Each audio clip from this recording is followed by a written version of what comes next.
तो दोस्तों good evening. हम लोग अपनी करंट पर्सपेक्टिव सीरीज में आज बात करने वाले हैं ब्रिक्स इंदौर डिक्लेरेशन। ब्रिक्स क्या है, इंदौर क्या है और घोषणा क्या है, इन सब के बारे में हम एक एक करके बातचीत करेंगे। तो इनमें सबसे पहले नाम आया है ब्रिक्स का।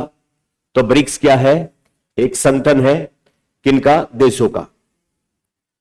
तो जिसमें पहला नाम है B for Brazil, R for Russia, I for India, C for China और S for South Africa.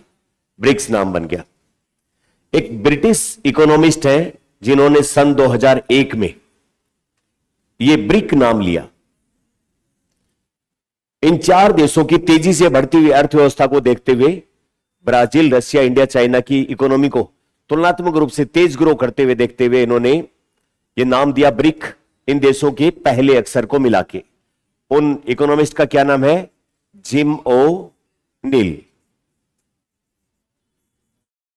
Gym ओ नील, इन्होंने ब्रिक नाम यूज किया और फिर ये धीरे धीरे यही नाम परमानेंट हो गया।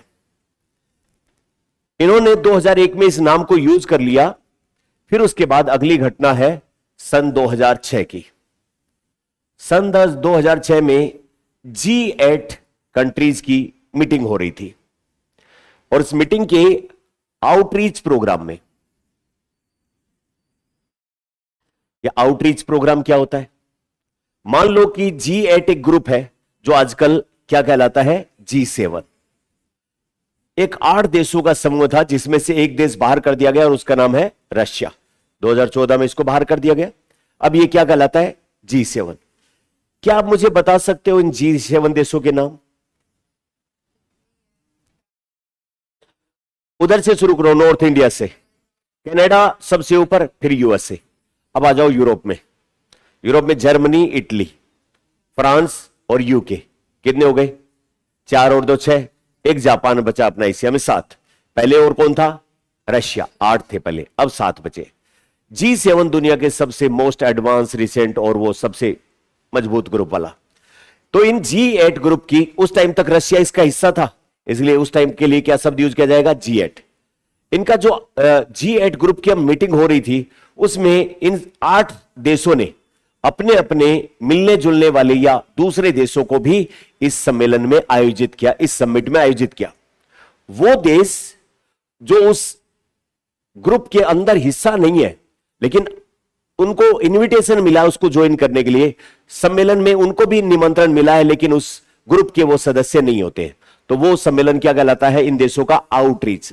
आउटरीच मतलब मेन चीज से अलग कोई एक्सटेंडेड कोई चीज की जाती है, उसको आउटरीच कहते हैं ना। आउटरीच प्रोग्राम, ये वो, तो वो सब। तो 2006 के अंदर G8 के जो आउटरीच प्रोग्राम है उन सभी देशों ने, यहां पर ब्रिक्स ने, इन्होंने भाग लिया, ब्रिक ने, और इन्होंने कहा कि हमें फॉर्मली इस तरीके की चीज का एक ग्रुप अपने को भी बनाना चाहिए इनकी तरह, और हम सब मिलके काम करें विभिन्न फ्रंट पे, खासकर इकोनॉमी और दूसरे कोऑपरेशन पे काम करें। तो फिर इन्होंने इस बात को मान लिया कि हाँ, हम एक तरीके से साथ मिलकर काम करेंगे, फॉर्मली अनाउंस कर दिया। और इनकी पहली फॉर्मल मीटिंग होती है सन 2000 में रशिया में यकतेरिनबर्ग नाम की जगह पर। फिर 2010 में इनके जो ब्रिक वाले जो फॉरेन मिनिस्टर है, इनकी मीटिंग हो रही थी न्यूयॉर्क में, और वहां पर साउथ अफ्रीका ने भी आकर ज्वाइन कर लिया और ब्रिक बन गया ब्रिक्स। उसके बाद से इसके अंदर जो है वो अलग अलग सदस्य देश आते रहते हैं। अब शायद संख्या कितनी हो गई? 11। 2025 में लेटेस्ट कौन जुड़ा? इंडोनेशिया। फिर उसके अलावा मेंबर के अलावा और दूसरे भी इसके जो है वो एक तरीके से जुड़े हुए, कनेक्टेड हैं, जिसमें बहुत सारे देश इसमें आते हैं। अब ये ब्रिक्स के बारे में कुछ डाटा अपन याद रखें कहीं लिखने के पॉइंट ऑफ व्यू से। ये जो ब्रिक्स देश हैं, 11 मेंबर कंट्रीज, इनमें दुनिया की 49.5% पॉपुलेशन रहती है, यानी कि आधी दुनिया है ये। इनके पास दुनिया की जो जीडीपी है उसकी 40% जीडीपी है, और इनके पास 26% ग्लोबल ट्रेड है, वैश्विक व्यापार है। ये चीजें अपने को पता होनी चाहिए। अब इन ब्रिक्स के जो मेंबर कंट्री है, इनकी मीटिंग होती है, और मीटिंग में इनमें से जो मेंबर कंट्री, इनमें से एक देश अध्यक्षता करता है, और सन 2026 की इनकी जो मीटिंग होनी है उसकी अध्यक्षता कर रहा है इंडिया। इंडिया कर रहा है उसकी अध्यक्षता। तो सन 2026 में ब्रिक्स का कौन सी समिट हो रही है, कौन सा सम्मेलन हो रहा है? 18वां। तो क्या भारत पहले भी ब्रिक्स की इस मीटिंग की समिट की अध्यक्षता या चेयरमैनशिप कर चुका है? कर चुका है, चौथी बार करेगा इस बार, है ना। पहले भी कर चुका है, चौथी बार करेगा। अब जब इस ब्रिक्स के 11 मैन मेंबर कंट्रीज, इनके स्टेट ऑफ हेड या हेड ऑफ स्टेट मिलेंगे, उससे पहले इन देशों के अलग अलग मिनिस्टर्स, जैसे agriculture minister, health minister, urban planning and development जो डिपार्टमेंट्स हैं, वो ये सारे मीटिंग करते हैं ताकि मेन जो इनकी समिट होगी उस टाइम पर विभिन्न चीजों के ऊपर सहमति बनाई जा सके। इस संदर्भ में एक नाम आता है शेरपा समिट, शेरपा सम्मेलन, यह नाम भी आता है। शेरपा किसको कहते हैं? पहाड़ी क्षेत्रों के या हिमालय में जो पर्वतारोही होते हैं, जो माउंटेनियर होते हैं, उनको गाइड करने वाले जो होते हैं वो शेरपा कहलाते हैं, नेपाल और उसके आसपास वाले। तो इसका मतलब इस ब्रिक्स समिट में जो मेन लीडरशिप भाग लेगी, उस लीडरशिप से पहले अलग अलग क्षेत्रों के एक्सपर्ट, जो एग्रीकल्चर, हेल्थ या किसी भी क्षेत्र के, उनकी एक्सपर्ट्स की मीटिंग होती है जो गाइड करेंगे इन नेताओं को कि ये एजेंडा हमने तैयार करके दे दिया है। बाकी सब मोल भाव, सभी देशों के आपस में एग्रीमेंट, टेक्निकल बातें, वो सारी बातें हमने पहले ही तैयार कर दिया है। अब इसमें सिर्फ फाइनल हस्ताक्षर के लिए इस सम्मेलन में रख दिया जाएगा। तो मैन ब्रिक्स समिट से पहले शेरपा समिट भी होते हैं, सही है। तो ये कुछ टेक्निकल बातें इसमें आएंगी, उससे रिलेटेड अपन ने पहले डिस्कस कर लिया ये क्या क्या मामले हैं। तो अभी ये संदर्भ क्या निकला है कि जो ब्रिक्स मेंबर है, इनके एग्रीकल्चर मिनिस्टर्स की और एक्सपर्ट्स की मीटिंग चल रही है अपने देश के अंदर। कहां पर? इंदौर में। और इस इंदौर के अंदर ये ब्रिक्स देशों की जो मीटिंग हुई है, उसमें एग्रीकल्चर को लेकर के 4 बड़ी डिक्लेरेशन, 4 बड़ी घोषणाएं इन्होंने की है, जो ब्रिक्स देश आपस में मिलकर काम करने वाले हैं। ये 4 बड़ी घोषणाएं क्या है?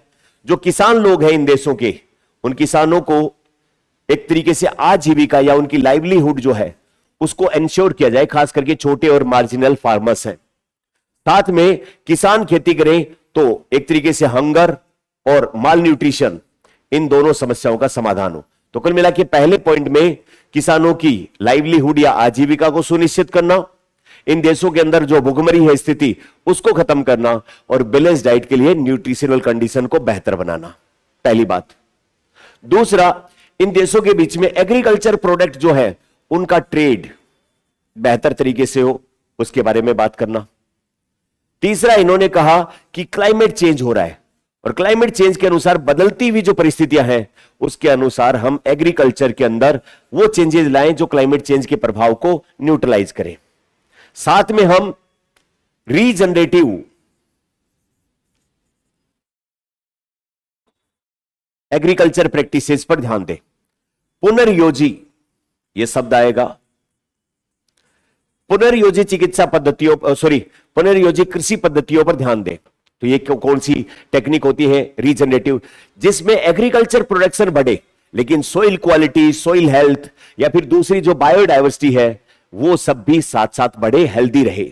यानी कि एक तरीके से जो परंपरागत खेती की पद्धतियां हैं उनको और ज्यादा बेहतर एनवायरमेंट फ्रेंडली बनाते हुए एग्रीकल्चर प्रोडक्शन को भी बढ़ाना, सोइल हेल्थ को भी मेंटेन करना, बायोडायवर्सिटी, एग्रोफोरेस्ट्री, ये सब चीजों का ध्यान रखते हुए हम एग्रीकल्चर जो भी प्रैक्टिसेस हम बनाएंगे वो कैसी होंगी? Regenerative agriculture practices.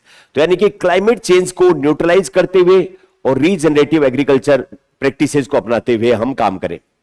उसके बाद में साथ में जो एग्रीकल्चर से रिलेटेड नॉलेज एक्सचेंज है, वो नॉलेज एक्सचेंज को प्रमोट करना इन देशों के मध्य। सपोज बहुत सारे देश हैं, उनमें से एक देश के पास बहुत ही पुरानी वैरायटी के बीज अभी भी प्रिजर्व है, सुरक्षित है, वो बीज बाकी देशों के साथ शेयर करे। किसी देश के पास खेती करने का परंपरागत एक बहुत ही बढ़िया तरीका है, वो नॉलेज शेयरिंग सबके साथ करे। कोई देश किफायती तरीके से इरिगेशन पद्धति जानता है, वो ट्रेनिंग बाकी सब किसानों को भी दे। तो यानी कि नॉलेज शेयरिंग करके एग्रीकल्चर प्रोडक्शन और सोइल की हेल्थ को बेटर बनाने से संबंधित जो भी प्रैक्टिस हो सकती है, जो भी नॉलेज एक्सचेंज, सीड एक्सचेंज जो भी कर सकते हैं, वो सारे काम करें। तो कुल मिलाकर कितने डायमेंशन बने? 4। पहला डायमेंशन क्या बना? लाइवलीहुड, हंगर, माल न्यूट्रिशन से संबंधित। दूसरा, ट्रेड को बढ़ावा देना। तीसरा, क्लाइमेट चेंज और रीजनरेटिव जो है वो एग्रीकल्चर प्रैक्टिसेस। और चौथा है नॉलेज एक्सचेंज, सीड एक्सचेंज, उस तरीके की चीजों को, प्रैक्टिसेस को बढ़ावा देना। ये चारों चीजें यहां पर ब्रिक्स समिट से पहले इंदौर में इन ब्रिक्स देशों के कृषि मंत्री और एक्सपर्ट जो लोग थे वो आए और उन्होंने फाइनल किया है एजेंडा, जो ब्रिक्स की मेन समिट में ले लिया जाएगा। आ गई बात समझिए? तो इसको ही, इन चारों घोषणाओं को क्या कहा है? इंदौर घोषणा या इंदौर डिक्लेरेशन। ठीक है ये बात।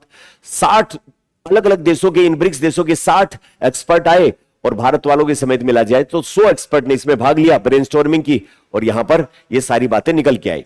अब इस खबर को हम इतने सारी बैकग्राउंड के बाद में देखना शुरू करते हैं। ये हमारे कृषि मंत्री है शिवराज सिंह चौहान, और यहां पर इन्होंने इंदौर डिक्लेरेशन 12 और 13 जून को यहां पर जो है वो ब्रिक्स का सम्मेलन किया और इंदौर डिक्लेरेशन को सर्वसम्मति से अपनाया। इंग्लिश में भी साथ साथ में बच्चों ने कहा था कि इंग्लिश वाले स्लाइड को भी हम कुछ सेकंड या मिनट के लिए पॉज करें।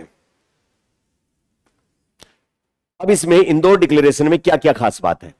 तो लगभग सदस्य और सहयोगी देशों के अलग अलग फॉरेनर के 60 डेलीगेट्स और उसके समेत इंडिया वालों को मिला लिया जाए तो 100। एक ब्रिक्स का किसान सेंट्रिक, किसानों को जिसमें सेंटर में रखा गया है वो घोषणा, और 4 प्रमुख प्राथमिकताओं पर विचार विमर्श किया गया, जिसमें फूड सिक्योरिटी, न्यूट्रिशन और आजीविका। दूसरा, एग्रीकल्चर ट्रेड को बढ़ावा देना इन देशों के बीच में, ब्रिक्स देशों के बीच में। तीसरा, जो जलवायु अनुकूल और एग्रीकल्चर जो हो, जिसमें खास करके किस पे जोर दिया है? रीजनरेटिव एग्रीकल्चर प्रैक्टिसेस, नवाचार, निवेश और अलग अलग जो तरीके की कृषि पद्धतियों को बढ़ावा देना और भविष्य लायक और नॉलेज एक्सचेंज शेयरिंग, वो सारी बातें इसमें की गई है। अब ये जो 4 घोषणाएं हैं, उनकी 4 नई संस्थागत पहल को अगर आप देखोगे तो यहां पर जो है वो खास करके रीजनरेटिव एग्रीकल्चर प्रैक्टिसेस की बात की है। यहां पर ये गलती से वापस से टाइप हो गया है। इसकी जगह पर जो परंपरागत सीड्स है और जो परंपरागत एग्रीकल्चर टेक्निक्स हैं, उनके ऊपर किसानों का, उन देशों का, फार्मर्स का हक बना रहे। नहीं तो आजकल क्या हो रहा है? पेटेंट का युग है। अलग अलग बड़ी बड़ी एमएनसी कंपनियां इन सीड्स का, उनकी एग्रीकल्चर ट्रेडिशनल टेक्निक्स का पेटेंट करवा लेती है और फिर उनके ऊपर उनका कोई अधिकार ही नहीं रहता है, उनको कोई क्रेडिट भी नहीं मिलता, श्रेय भी नहीं मिलता है। तो इनके ऊपर इनके अधिकार को, इनके सीड्स को, इनकी परंपरागत जो टेक्निक है एग्रीकल्चर करने की, उसको मान्यता दी जाए, लीगल जो उनको मान्यता दी जाए। कोई भी कंपनी इस तरीके का पेटेंट वगैरह फाइल नहीं कर पाए। एआई का यूज किया जाए, एआई का यूज करके, और जो है वो एक तरीके से एग्रीकल्चर से संबंधित मौसम से लेकर, सोइल से लेकर के, बीजों से लेकर के, और बायोडाइवर्सिटी से लेकर के, जेनेटिक रिसोर्स से लेकर के सब चीजें करेगी। और भारत की तरफ से ये जो डिजिटल एग्रीकल्चर, जिसमें एआई आधारित जो सारे डेटा वगैरह का एक्सचेंज किया जाएगा, उसमें इंडिया की तरफ से कोऑर्डिनेट करने का काम करेगा आईआईटी दिल्ली। अच्छा, उसके बाद में agro input genetic resource and information network, जो देश है उनके बीच में एग्रीकल्चर से संबंधित नॉलेज शेयरिंग वाली बात है, उसके बारे में यह बात कही गई है। तो कुल मिला के 4 पिलर में पहला है एग्रीकल्चर की प्रैक्टिसेस को बदलती हुई क्लाइमेटिक कंडीशन के अनुसार सुधारना और रीजनरेटिव एग्रीकल्चर प्रैक्टिसेस को बढ़ावा। दूसरा, किसानों को उनके बीज और ट्रेडिशनल पद्धतियां हैं उसके ऊपर उनके अधिकार को पहचान देना। एआई और डिजिटल चीजों का यूज करके बेहतर एग्रीकल्चर इंफ्रास्ट्रक्चर डेवलप करना, कोऑर्डिनेटेड वे में, जो मौसम के पूर्वानुमान से लेकर सॉइल के हेल्थ डाटा से लेकर के, मंडियों से लेकर के सब चीजें, और देशों के आपस में नॉलेज शेयरिंग आईआईटी इसमें।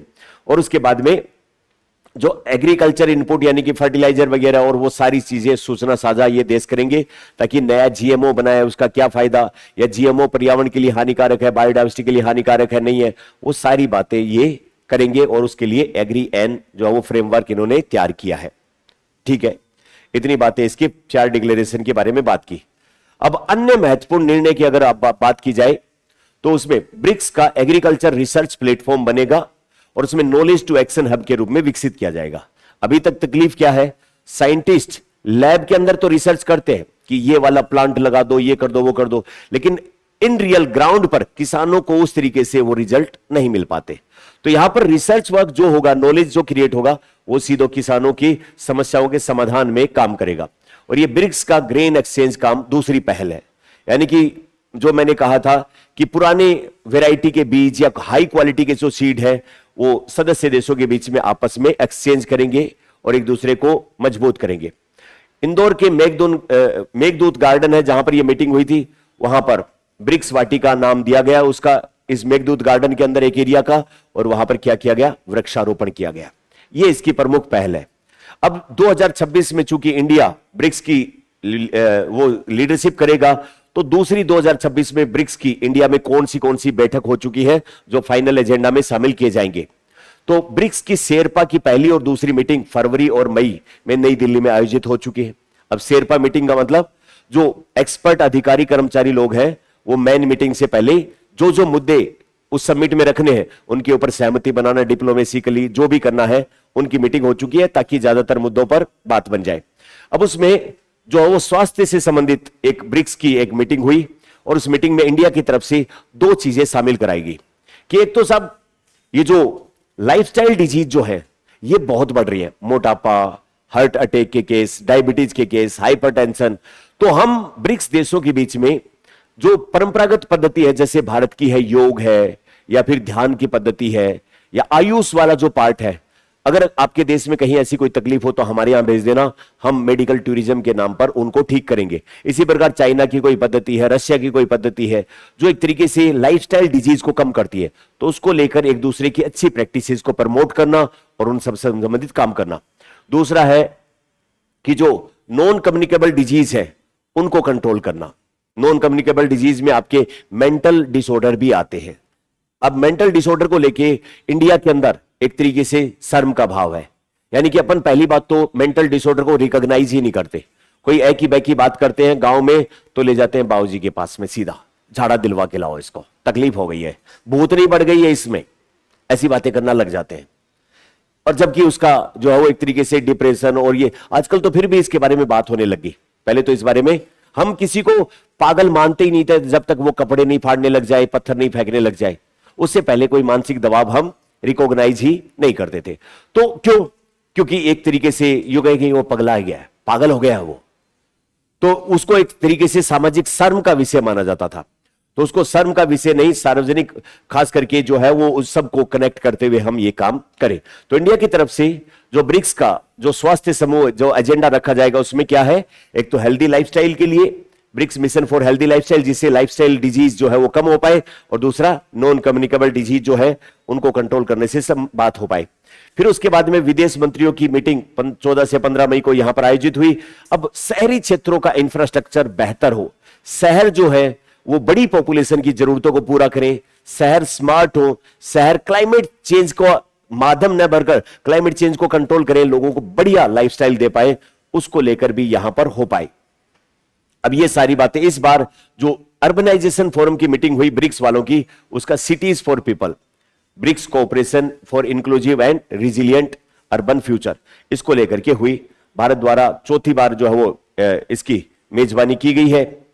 तो ये जो है वो अपना मेन समिट से पहले होने वाले जो दूसरे छोटे छोटे इसके समिट है उसके बारे में बातचीत की गई। अब लास्ट में आता है अपना ब्रिक्स, जिसकी शुरुआत अपन ने की, एक ब्रिटिश इकोनॉमिस्ट है जिनका नाम है जिम ओनिल, और उन्होंने 2001 में पहली बार ब्राजील, रशिया, इंडिया, चाइना जैसी बड़ी तेजी से बढ़ती हुई उभरते हुए ब्रिक्स शब्द यूज किया। 2006 में G8 का आउटरीच सम्मेलन था, उसमें पहली बार औपचारिक रूप से इन्होंने काम करना शुरू कर दिया। 2009 में रशिया का यकाटेरिनबर्ग है, वहां पर इनकी ऑफिशियल मीटिंग हुई। 2010 न्यूयॉर्क में ब्रिक्स के जो फॉरेन मिनिस्टर्स थे उन्होंने किसको शामिल कर लिया, साउथ अफ्रीका को। तो ब्रिक अब क्या हो गया, ब्रिक्स बन गया। और साउथ अफ्रीका ने तीसरी जो सान्या के अंदर मीटिंग हुई थी उसमें पहली बार इसमें भाग लिया। अब उसके बाद में वर्तमान में कितने सदस्य हो गए हैं इसके, 11। अब 11 जो है उनमें ये 5 तो है ही ब्रिक्स वाले, उसके अलावा मिस्र, इथोपिया, ईरान, सऊदी अरब, यूएई, और अभी 2025 में किसको शामिल कर लिया, इंडोनेशिया को शामिल कर लिया। बाकी भागीदार इसके साथ कोऑपरेट करने वालों में जो ईस्ट यूरोप वाले हैं, बेलारूस, बोलीविया, फिर मध्य एशिया वाले Kazakhstan, Cuba, Malaysia, Nigeria, Thailand, Uganda, Uzbekistan, Vietnam शामिल है। इसके डाटा अपन ने बात की, कुल पॉपुलेशन, आधी पॉपुलेशन 49.5, जीडीपी का कितना 40%, और वैश्विक व्यापार का 26% इसका हिस्सा है। अब 2026 की अध्यक्षता भारत के पास है। कौन सा समिट होगा, 18वां। अब इसमें रिलेटेड अपने को क्या सवाल पूछ सकते हैं, पहला थीम में 4 अक्षर है।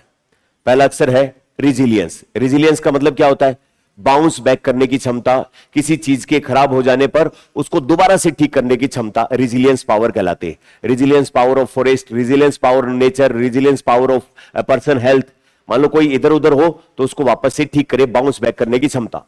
दूसरा शब्द क्या है? इनोवेशन, नवाचार, यानी कि भविष्य की जो समस्याएं हैं उनसे निपटने के लिए नए innovative idea in agriculture, health, economy, सब जगह पर, एजुकेशन।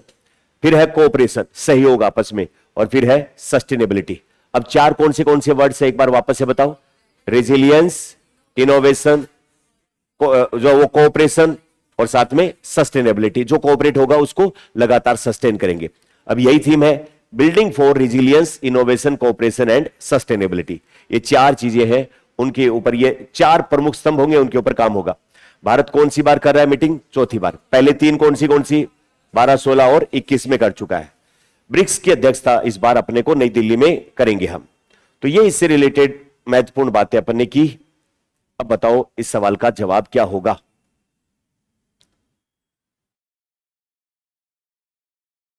डिजिटल एग्रीकल्चर पे है क्या नई पहल? Global forum on farmer rights in seed system, जो मैंने लिखा था, BRICS agri and farm framework है ये। ब्रिक्स क्लाइमेट सिक्योरिटी फॉर्म बना है क्या? क्लाइमेट सिक्योरिटी फॉर्म बना है क्या?